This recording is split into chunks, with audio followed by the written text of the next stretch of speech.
Marwadi university మంచి భవిష్యత్తు కోసం తెలుగు విద్యార్థులు ఇష్టపడే యూనివర్సిటీ. కాల్ 9059052378 9059052379. మొన్నటి పెహల్గామ్ ఉగ్రదాడి ఇన్సిడెంట్ తర్వాత కూడా పాక్ అండ్ మన ఇండియా మధ్యలో కొంత ఉద్రిక్త పరిస్థితులు అయితే కొనసాగుతున్నాయి, మనందరికీ తెలిసిందే. అట్లాగే ఆ రోజు నుంచి కూడా ఆ నెక్స్ట్ డే నుంచి కూడా ఎల్ఓసి దగ్గర కాల్పులు జరుగుతూనే ఉన్నాయి. అఫ్ కోర్స్ ఎవరికి కూడా అటువైపు తెలియదు, కానీ ఇటువైపు మాత్రం మన వాళ్ళకి గాయాలు కానీ బుల్లెట్లు కానీ ఇట్లా ఎవరికైతే తగలలేదు. అది కొంత మంచి పరిణామం. అయితే ఈ వార్తలు ఒకవైపు నడుస్తున్నాయి.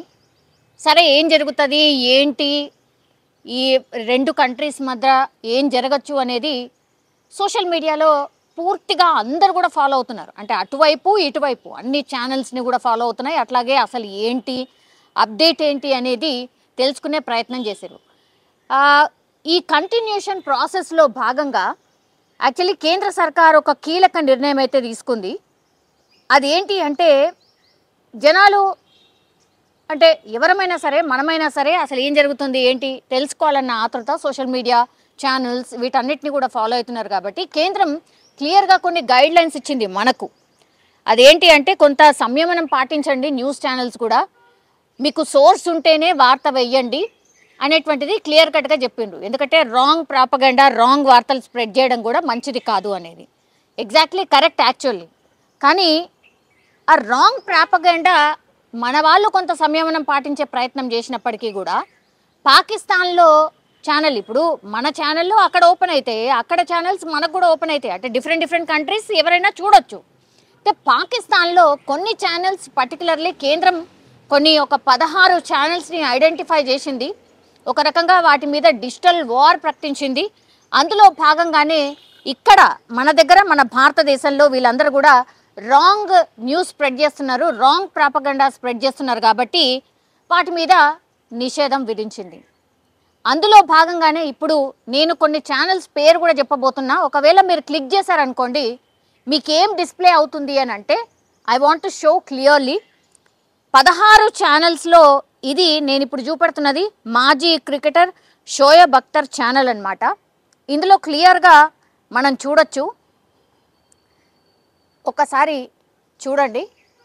మీరు ఒకవేళ షోయబ్ అఖ్తర్ అని ఛానల్ ఓపెన్ చేశారనుకోండి, ఇగో ఇలా కనిపిస్తుంది. అందులో ఏం రాసింది ఉంది అంటే, this content is currently unavailable in this country because of an order from the government related to national security or public order. For more details about government removal request, please visit the Google Transparency Report. Go to home. ఇలా మనకు display అవుతుంది. అంటే channel open కావట్లేదు. ఇది ఎందుకు చేశారు అంటే, నేను ఇంతకుముందు చెప్పినట్టుగా రాంగ్ ప్రాపగండా న్యూస్ని స్ప్రెడ్ చేస్తున్నారు ఇండియాకి సంబంధించి అనేది కేంద్రం గుర్తించింది. అంటే ఈ ఇన్సిడెంట్ 22వ తారీఖున ఎప్పుడైతే ఈ పెహల్గామ్లో ఉగ్రదాడి జరిగిందో అప్పటి నుంచి కూడా సోషల్ మీడియా ఏం నడుస్తోంది ఏంటి అనేది కూడా అన్నిటి మీద దృష్టి పెట్టింది. అట్లాగే ఈ మీడియా మీద కూడా దృష్టి పెట్టింది మన సర్కార్. అందులో భాగంగానే ఇప్పుడు పాక్ న్యూస్ అండ్ ఎంటర్టైన్మెంట్ మీడియాకు చెందినటువంటి 16 ఛానళ్లపై అయితే ఈ వేటు వేసింది, నేను ఇంతకుముందు చూపెట్టినట్టుగా.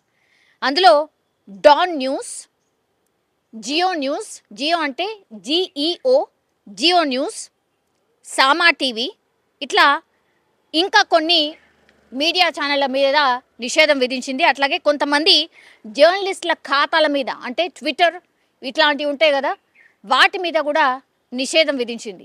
ఎందుకు రీజన్ అంటే, ఇట్లనే false news or wrong propaganda చేస్తున్నాయి కాబట్టి. అట్లాగే నేను ఇంతకుముందు చూపెట్టినట్టుగా మాజీ క్రికెటర్ షోయబ్ అఖ్తర్ ఛానల్ కూడా, మీరు యూట్యూబ్లోకి వెళ్ళి షోయబ్ అఖ్తర్ అని కొట్టండి.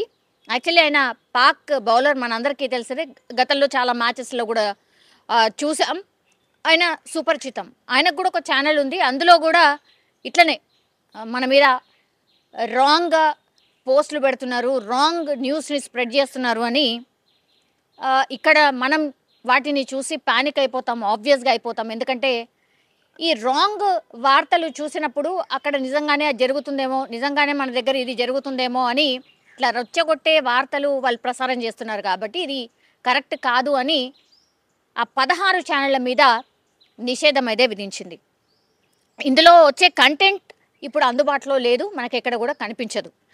సో ఈ నిర్ణయం తీసుకున్నాము అనేసి అఫీషియల్గానే కేంద్రం అనౌన్స్ చేసిన పరిస్థితి. సో ఈ పాకిస్తాన్ ప్రభుత్వానికి చెందినటువంటి ఈ అధికార ఎక్స్ ఖాతాను కూడా భారత్ నిలిపివేసింది. ఎందుకంటే భారత్ని వ్యతిరేకంగా రెచ్చగొట్టేటువంటి ఈ వీడియోస్ ఏవైతే ఉంటాయో, మతపరమైనటువంటి అంశాలు, సున్నితమైన అంశాలు వాటిలో పెట్టి రెచ్చగొడుతుంది. కాబట్టి అందులో భాగంగానే వీటిని క్లియర్గా మేము నిషేధిస్తున్నామనేది ఒక లిస్ట్ని అయితే రిలీజ్ చేసిన పరిస్థితి. ఇప్పుడు యాజ్ ఆఫ్ నౌ అయితే డిజిటల్ వార్ కూడా, అంటే ఏ న్యూస్ ఏ ఛానల్ ఏమిస్తుంది అనేది పూర్తిగా క్లియర్ కట్గా కేంద్రం దగ్గర పూర్తి ఇన్ఫర్మేషన్ ఉంది. మీరు ఏమైనా సరే రాంగ్ న్యూస్ స్ప్రెడ్ చేసినా, రాంగ్కి సంబంధించిన రాంగ్ ఇన్ఫర్మేషన్ స్ప్రెడ్ చేసినా ఇగో ఇట్లనే ఛానళ్ళని నిర్దాక్షిణ్యంగా నిలిపివేయబోతోంది. అఫ్కోర్స్ మన ఛానళ్ళ గురించి కాదు నేను ఇంతకుముందు చెప్పింది, బట్ మన ఛానల్కి, మన ఇండియాలో మన ఇండియా ఛానల్స్కి కూడా ఒక క్లియర్ కట్ ఆదేశం ఇచ్చింది. దయచేసి సంయమనం పాటించండి, మీకు అఫీషియల్గా ఏమైనా తెలిస్తేనే వార్తలు ప్రసారం చేయండి తప్పించి రాంగ్ ప్రాపగండగా రెచ్చగొట్టేగా మీరైతే వార్తలు ఇవ్వకండి అని మనకు ఆదేశాలు జారీ చేసింది. అట్లాగే అక్కడ ఉన్నటువంటి ఛానళ్ళ మీద కూడా దృష్టి పెట్టింది. కాబట్టే ఇప్పుడు నేను ఇంతకుముందు చెప్పిన కొన్ని ఛానల్స్ ఏవైతే ఉన్నాయో వాటి మీద నిషేధం విధించింది. మీరు వెళ్ళి క్లిక్ చేసి చూస్తే కూడా ఆ ఛానల్స్ ఓపెన్ కావు. నిజంగానే ఈ డిసిషన్ కరెక్టా? మీ అభిప్రాయాన్ని కూడా తెలియజేయాల్సిందిగా కోరుతున్నాను కామెంట్ రూపంలో. Because very very important. అందరం కూడా ఇప్పుడు news channel, social media, YouTube వీటన్నిటిని కూడా ఫ్రీక్వెంట్గా చూస్తున్నాం. కాబట్టి 16 పాకిస్తాన్ ఛానల్స్ రాంగ్ కంటెంట్ ఇస్తున్నారు. కాబట్టి ఇక్కడ మన దగ్గర ఓపెన్ కావట్లేదు, ఆ కంటెంట్ మనకు కనిపించట్లేదు. కేంద్ర సర్కార్ ఈ నిర్ణయం తీసుకుంది. ఇది కరెక్టా కాదా? మీ అభిప్రాయాన్ని కూడా తెలియజేయాల్సిందిగా కోరుతున్నాం.